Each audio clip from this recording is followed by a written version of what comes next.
কি বলো না, ভাত ফাত রান্না করে এরকম কি করতে দিও?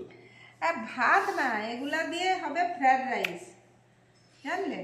আমি প্রথমে বাসমতি চাল নিয়ে নুন দিয়ে 80% সিদ্ধ করে সেই জল ছেঁকে এই গামছাতে করে শুকনো করে নিয়েছি।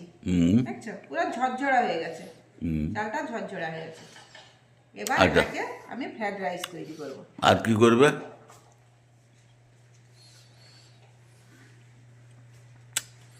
মশরুম করবে? আর হবে মাশরুম মশলা। মশরুম মশলা কি কি মশলা লাগতেছে? আচ্ছা, এখানে আমি কাজু আর চারমগজ, টমেটো, আদা এটা একসঙ্গে পেস্ট করে নেব, এটা মাশরুমের জন্য।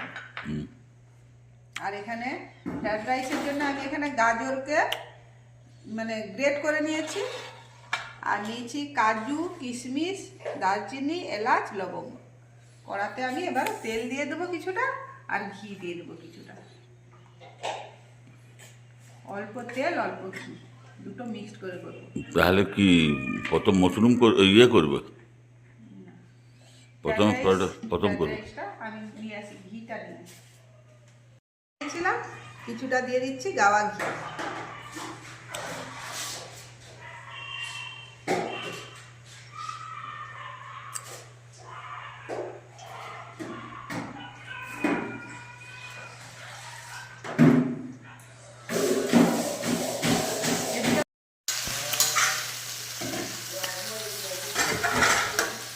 আমি এখানে কাজু আর কিশমিশটা প্রথমে ভেজে নেবো।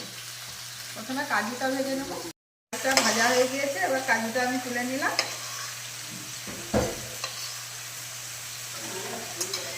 আর কিশমিশগুলো ভেজে নেব।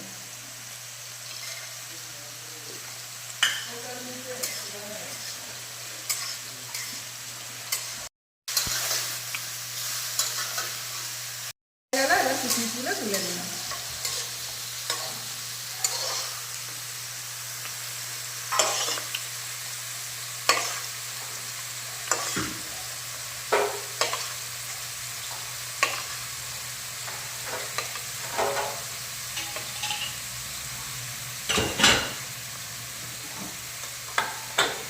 আমি আরেকটু ঘি আর আরেকটু তেল মিশাবো, দিয়ে দিলাম। আরেকটু ঘি দিয়ে দিলাম, গাওয়া ঘি।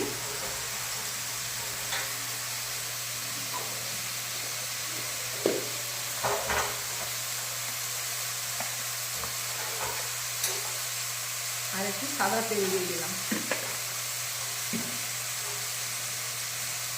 এবার দিয়ে দিলাম ফাটিয়ে নেওয়া এলাচ, লবঙ্গ, আর দিয়ে দিলাম দারচিনি। দিলাম গ্রেট করে রাখা গাজরটা।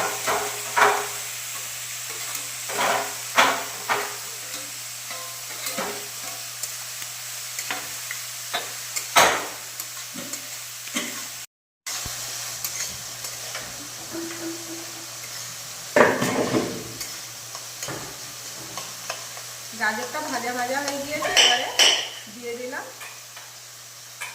সিদ্ধ করে রাখা চালটা, সিদ্ধ করে শুকিয়ে রাখা চালটা। এবার আমি দিয়ে দিচ্ছি মিষ্টি গুঁড়ো।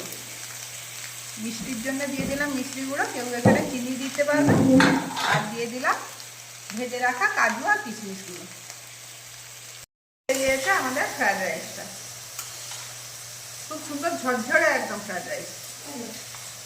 গাজরের কালারটা খুব সুন্দর আসছে, সেই জন্য পুরো কালারফুল লাগছে ফ্রাইড রাইসটা। ভাজা হয়ে গিয়েছে, এবার মাশরুমটা তুলে দিলাম। ফাটিয়ে নেওয়া এলাচ 3টা আর 2টো দারুচিনি।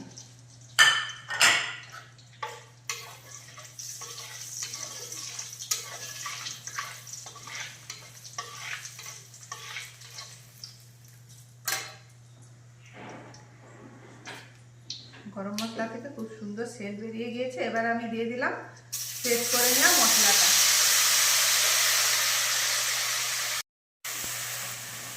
আমি এখানে মশলা ধোয়া জলটাও দিয়ে দিলাম। দিয়ে দিলাম পরিমাণ মতো নুন। আমি মাশরুম ভাজার সময় নুন ব্যবহার করিনি, আর এখানে চালটা সিদ্ধ করবার সময় আমি নুনটা ব্যবহার করছিলাম ফ্রাইড রাইস বানানোর সময়, সেই জন্য আমি আর ফ্রাইড রাইসে আর অধিক এক্সট্রা করে আর নুন দিলাম না। এখানে দিয়ে দিলাম লঙ্কার গুঁড়ো, দিয়ে দিলাম হলুদের গুঁড়ো, দিয়ে এবার মশলাটা খুব ভালো করে কষিয়ে নেব। মশলাটা খুব সুন্দরভাবে কষানো হয়ে গিয়েছে, পুরো মশলার গা থেকে তেল ছেড়ে গিয়েছে। এবার দিয়ে দিলাম ভেজে রাখা মাশরুমগুলো। স্বাদের ব্যালেন্সের জন্য আমি এখানে অল্প একটু মিষ্টি গুঁড়ো দিয়ে দিলাম, আর দিয়ে দিলাম অল্প জল, দিয়ে দিলাম অল্প পরিমাণে গরম মশলা, আর এখানে আমি মেথি পাতা ড্রাই রোস্ট করে নিচ্ছি।